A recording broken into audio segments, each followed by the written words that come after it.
పండగలొచ్చినా కొత్తగా దందశాలు చేసినా ఆఫర్ల మీద ఆఫర్లు పెడుతుంటాయి పెద్ద పెద్ద దుకాణాలు. అగట్లా ఆఫర్లు పెట్టిందంటే చాలు ఆలోచించిన ఆశభంగం పోతే మళ్ళా దొరకాయి అన్నట్టే ఎగబడుతుంటారు కొంతమంది జనాలు. అట్లనే అయ్యింది గీడోకాడ. మరి ఆ దుక్న పొల్లు పెట్టిన ఆఫర్ ఏంది, జనాలు ఏమిటికి ఎగబడ్డరో పురాగా అరుచుకుందాం పాండ్రి.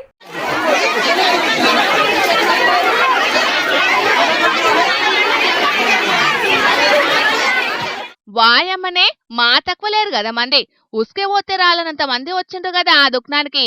ఇంతకు ఆ దుకాణ పొలిచ్చిన అంత గొప్ప ఆఫర్ ఏంది అంటే 99 రూపాయలకే చీర అని ప్రకటించిండ్రట. మెదక్ జిల్లా తూప్రాన్లున్న గీ షాపింగ్ మాల్ ఓనరు ఇట్లా ప్రకటించేటాలకు ఇగి ముచ్చట చుట్టుముట్టు ఊరల్లున్న జనాలకు సుతం తెలిసి ఇగో ఇట్లా ఎగబడ్డారన్నట్టు. 100 రూపాయలకు చక్కగా రాయకబట్టనే వత్తలేదు, అసంటిది చీర ఇత్తమని ప్రకటించేటాలకు మహిళలే కాదు ఈ ముచ్చట తెలిసిన మొగళ్ళు కూడా చీరల కోసానికి ఎగబడ్డారు. ఇట్లా మాల్ లోపట్నే కాదు బయట కూడా చాలా మంది జమయ్యేటాలకు ట్రాఫిక్ బగ్గైంది.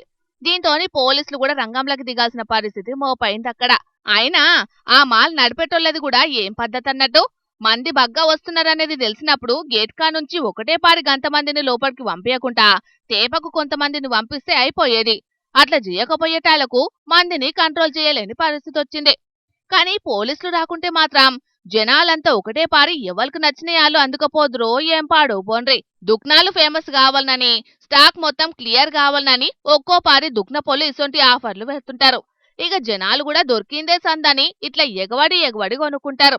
ఇగి వీడియో సోషల్ మీడియాలో వైరల్ అయ్యేటాలకు అగ్వకొత్తి అనుకుంటే మనోళ్ళ ఆరాటం మామూలుగుండది. అక్కడికున్నా అక్కడికి లేకున్నా ఇట్లనే ఎగవడి కొనుక్కుంటారని ఒక్కొక్కరు ఒక్కొక్క తీరుగా కామెంట్లు పెడుతున్నారు.